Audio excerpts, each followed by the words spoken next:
have a lovely interview coming up now with someone I am so pleased I'm meeting for the first time, and it's the wonderful Rosie Jones. Hello. Hello. How are you? I'm already a bit tired, and I've only done an hour. Come That's on. not. So it's easy now. I think the first hour is the hardest. Yeah.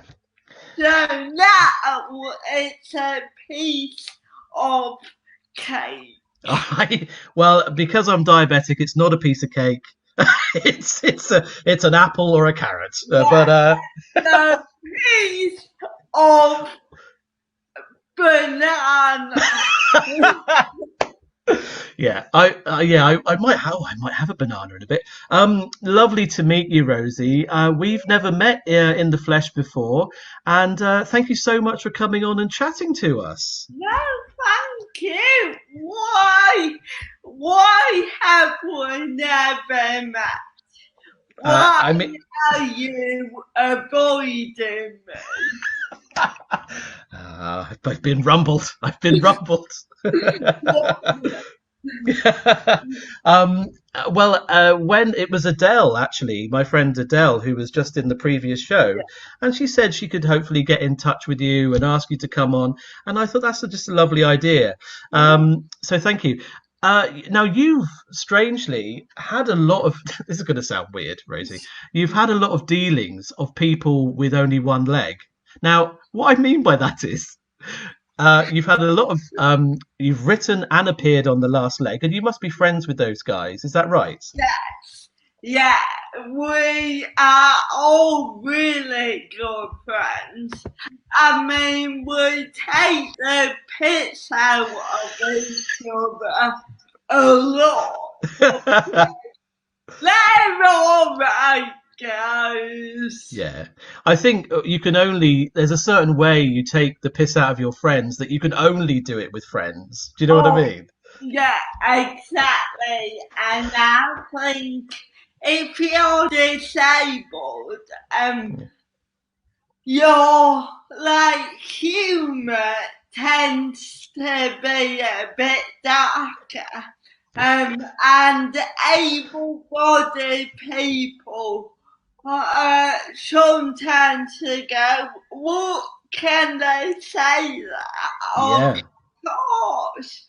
So when you're around other disabled people, literally nothing is off the table.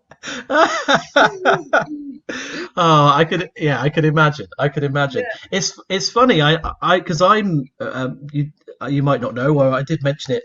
Like I've only got one leg, and it's funny. People worry way more about me and how I am and what they should say more than any. I don't worry about myself in the way other people do. Do you find that? Yeah, a lot. And I find that when I meet someone, I need to tell a joke about my disability or make light of something I can't do. Mm, I call it addressing the disabled elephant in the room, yeah. which is what my mum calls me. But yeah, it's once you address it, you Mm, can see the person relaxing, yeah. and it sounds silly, like sometimes it's a case of me referencing the fact that I speak slowly, and you can see them going, beautiful, as if I don't know, I speak slowly. It's not a secret from me. It's funny. Yeah, I think some people. I like the other day. I was out in the supermarket. I was socially distancing, so it's fine. But because I'm diabetic, I have to be super careful anyway. But I had shorts on, so I had my prosthetic leg out, and Yeah, there was a little boy, and he must have been 6 or 7, and I think he hadn't realised that I knew I was an amputee. He yeah. wanted to tell me so much that he was looking at me and he was like pointing at my leg, going like this to me. I was like, I know, it's not news. Imagine if you didn't know. I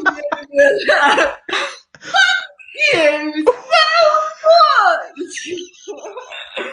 I've been wondering why they keep falling over. Great sense. Yeah, I it's a funny one. Do you have with your disability, do you have people not come up on the street? They don't do that. They don't do that to me even. But people that should know better maybe ask you ridiculous questions about things you can or can't do because of Yeah, your disability. Like yeah. like what have people said to you? I mean, you know that, but unfortunately, we do live in a world which is populated by morons. But usually, they're nice morons. Yeah. So it always comes from a lovely place. It's never malicious. But so I make jokes about my disability, but I never go on about it. So Mm, I don't go into the nitty gritty of my disability or how I became disabled unless, like this, we're chatting about it. So I've known people that I've regarded as friends, mm. and usually it happens when we're very drunk in a pub, where they have the courage to ask these burning questions, Yeah. and then normally with good intentions, but they're like, oh, so your children will be disabled. And then like, no, like Yeah. it's not a genetic Yeah. disability. So Yeah. I get a lot about children, whether I can have children and whether they'll be disabled. A lot about sex. If Yeah. I can have sex. And it's like, yes. Yeah, oh, let's speaking slowly doesn't mean that my vagina's just closed off. It's working quite well. But yes, it's interesting that questions can come from friends because they feel a bit uncomfy when they meet me. Yeah. They go, hi, I'm Gary. can you have sex? It's very forward. It's very forward. My favourite questions are from children. Yeah. Because there's something brilliant about their innocence. Yeah. And I feel like I could chat to children all day Yeah. because the conversation normally goes like this. Hello, what's wrong with your legs? And they go, oh, well, hello. I got cerebral palsy. That just means my muscles are slow. And they go, okay. Oh. Like, it just takes them one or two questions to go, okay, fine. Yeah. But what I find interesting is it's normally the parents who feel awkward and they go, no, don't sorry about him. Yeah. And it's like, no, he's seen someone different. Yeah. He wants to understand. I think that's a problem. We just need to talk about, well, everything more. Yeah. And once they have it explained to them, they're like, oh yes, he's just like everyone else. Yeah. I totally agree with you that things need to be talked about more with children and let them ask questions. I used to be a nursery school teacher Yeah, for a few years, and Um, I didn't wear shorts at school, but I didn't. My prosthetic leg is very much the innards. I don't wear a cover on it.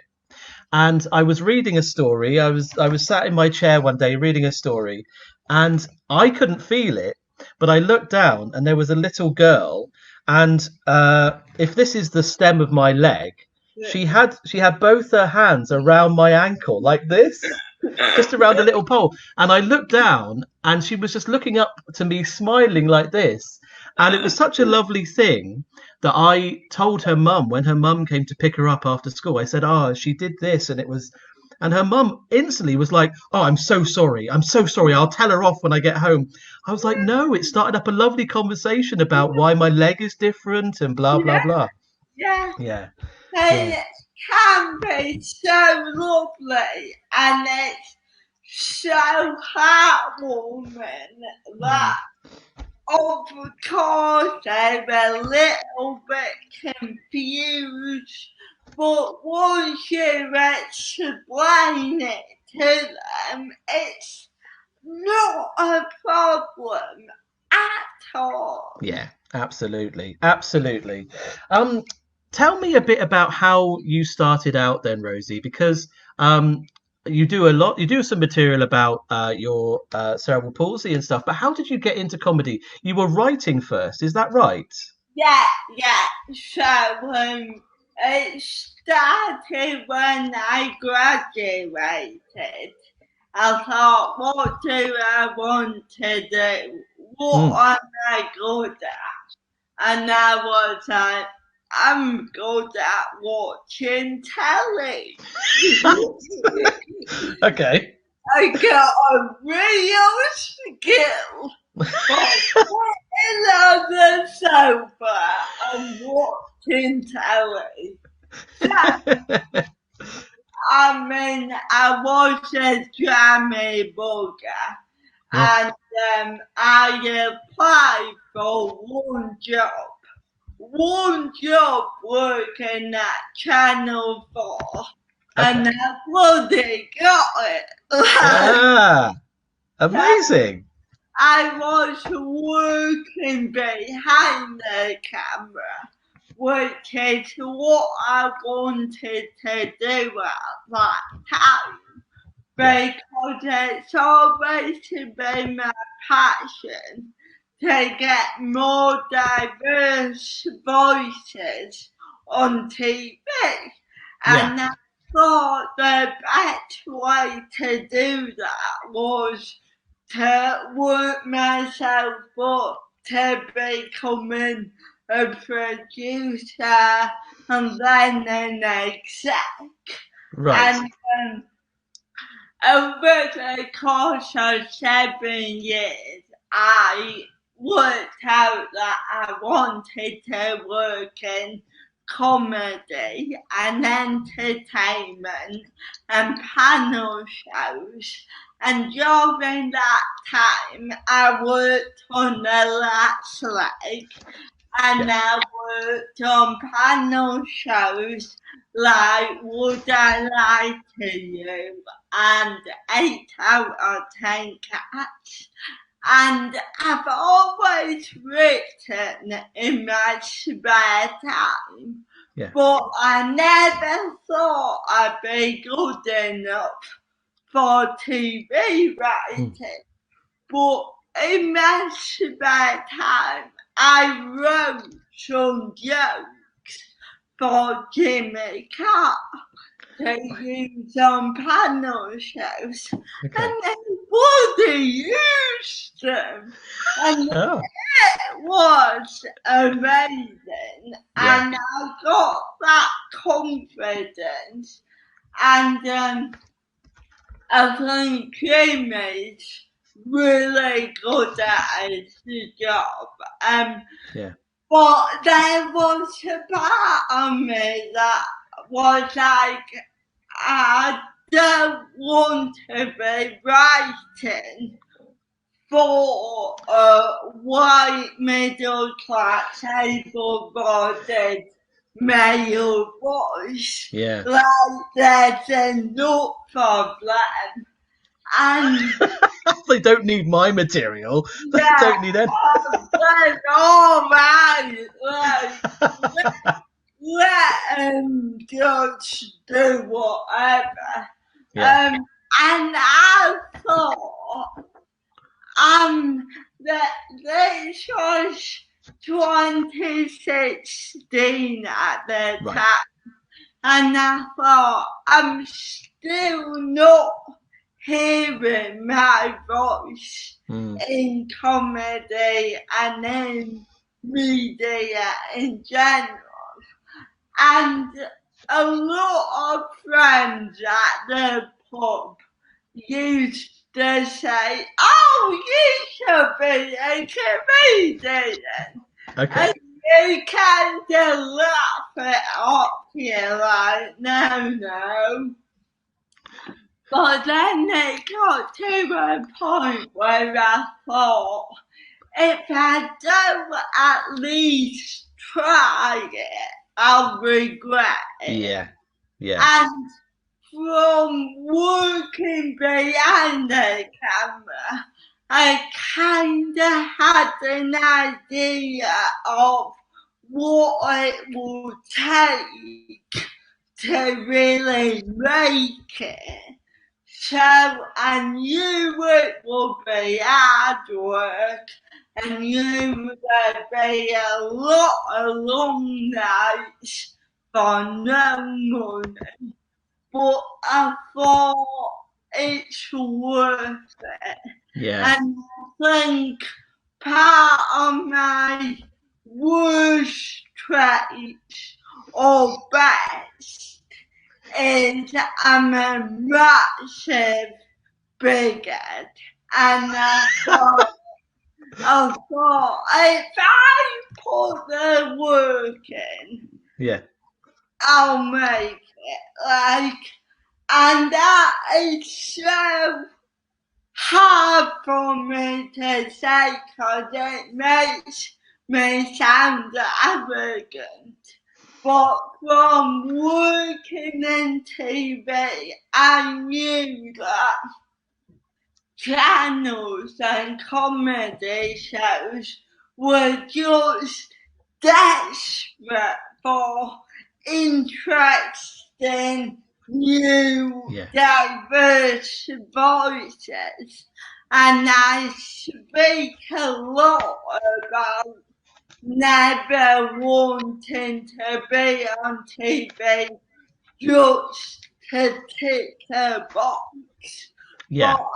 But I think there's now a way that I do have some doors open for me because of my diversities, but I always hope that I'm good enough to walk through those doors myself, and Yeah. I'm talented enough to stay in the room. Well, you are a very, very naturally funny person. And if people haven't seen your stuff, they need to go and have a look. Yeah. Because you do talk about your experiences with your disability, but you also have a lovely energy on stage, which is so it's so warm, and it's just fun to watch, Rosie. I love it. I love it. Thank you, but at the end of the day, it's because I love it. It's Yeah, because when I'm on stage, that is my happy place, and yeah, it makes me just so happy to be up there. yeah. This is from Wikipedia, I think, so it might not be true, and you can just say, Colin, it's nonsense. But was your first gig a kind of unplanned at a friend's do or a friend's night Yeah, or something? Was that yeah. true? How did that go? So, like I said, a lot of people were like, you should be a comedian. So I had it playing round in my head a bit beforehand, Hmm. but my friend dragged me along and she was performing and she was brilliant. But apart from her, all the other acts were awful. Like, really, really, really bad. It was Sunday night, basement bar. Yeah. There was 8 comedians, and there were 9 people in the audience. It was the 8 comedians and me. So Wow. by the end of the night, the MC, which in hindsight was weird, and I never seen it happen before. But the MC came on and kind of pleaded and was like, does anyone else want to go? Wow. And I looked around and I was like, well, I'm the only person here He was who talking to you, yeah. hasn't already performed. So it, it really felt like I had nothing to lose. Gosh. And I went up there and I think, I bet you have it too. Being disabled all my life means that I've always had a few jokes Yeah. my sleep. So silly things like, oh, I'm not disabled, I'm drunk. And it's things like that means that all the like people relax. Yeah. So I just used some of the jokes that I've Okay. used in real life, but there was something about being on the stage, even though it was in front of 8 made me go, oh, there's something about it Yeah. that I really, really love. Oh, that's amazing. Well, I'm so pleased you did it, because then we've got you now, and you're a big star, and I'm so pleased that we've met as well. I'm so pleased that we've Oh, yeah, me connected. too. And I can't wait to meet in real life. When this lockdown finally ends, if it ever ends. I can't wait to meet you in real life in 2022. Who knows? Oh, anyway, Rosie, thank you so much for joining me. It's been a delight. And if people want to find out more about you, do you have a website and that kind of thing, or Twitter? Yeah, What's the best way? well, I got a website, Rosie Jones Comedian, and then I'm on Twitter, Instagram, very confusing name, at Josie Rose. So Okay. what Okay. the J and the R. Okay. Excellent. Well, people should do that and follow you more and find out more about you if they haven't seen you. I'm sure they have. Rosie, thank you so much. Thank you and good luck. You're nearly there. Only 22 hours to go. Easy. Oh, I hope you raised loads of money. Thank you so much. Thank you. Well, if you've enjoyed listening to Rosie, you can donate a bit of money down there. Look, Just Giving. Yes, do it. Do it. All right. Rosie, thank you so much. I'll say goodbye to you. Have a lovely weekend. All right. Oh, you too. Good luck and see you later. See you soon. See you later. Bye bye. The brilliant Rosie Jones. Thank you so much, Rosie, for joining me. And if you enjoyed any of Rosie's stuff there, the Just Giving link is just on the bottom, justgiving.com/fundraising/Legless in Lockdown.